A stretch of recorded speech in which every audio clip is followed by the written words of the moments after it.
season ang implementasyon ng anti-terror law. Lalo raw kasing malulubog ang Pilipinas sa mataas na bilang ng paglabag sa karapatang pantao dahil sa bagong batas. May report si Louie Galicia. Binatikos ni Joma Sison si Pangulo Gloria Arroyo kaugnay ng Human Security Act na tinawag niyang batas na mapanupil at mapag-api. Delikado raw ang batas na mas kilala sa tawag ng anti-terror law dahil malaya umano ang may pakana nito na halugugin ang pribadong buhay ng isang tao.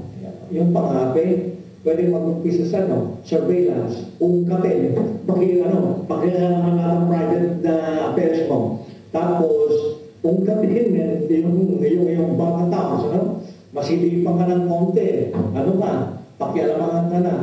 Pwede ka pagtigilan ng intelligence people, intelligence units. Naranasan na kasi ni Sison na maparatang ng isang terorista. Ang Arroyo regime, ang unang nag-request sa US government na ilagay sa blacklist o FTO, Foreign Terrorist Organization Designation US. Tapos mula sa US, kumalat na yan hanggang umabot dito sa Europe. Ang nakakatawa nito, sa Pilipinas, walang crime of terrorism, rebellion, pinaparatang sa mga revolusyonaryo.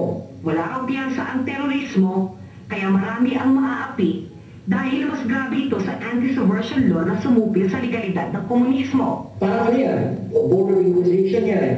Ang nandiyan, mangingiba po militar, lalo na yung nasa intelligence. Eh dito si Gloria, pasinto-sinto ng militar. Pabara ni Sison, ang katatapos niyang tagumpay laban sa EU, ang magpapalakas ng loob ng mga taong nangangabang ginigipit din ng gobyernong Arroyo. Ayaw naman munang magbigay ng pahayag ang embahada sa issue. Nanindigan naman ang Malacanang na may sapat na safety nets ng anti-terror law, kaya walang sihan ang paratang ng mga lider komunista. Sa halip, ayon kay Executive Secretary Eduardo Armida, dapat na bumalik na lang sa negotiating table ang CPP-NDF nang walang kondisyon. The CPP-NDF is asking the Philippine government to take some steps to cause the delisting, and we are saying that we can only do that when we are convinced that indeed they are not undertaking activities that can be considered as violent activities that fall, especially under the coverage of Republic Act 9372. Umaasa ang palasyo na agad din huhupa ang kontrobersya ng anti-terror law. Para sa Balitang Europe, Louie Galicia, Utrecht, Netherlands.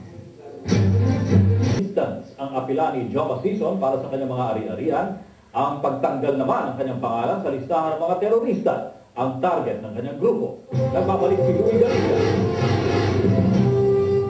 Hindi bababa sa 29,000 euros o 1.8 million pesos ang posibleng makolekta ni Joma Sison sa gobyernong Dutch. Instance ang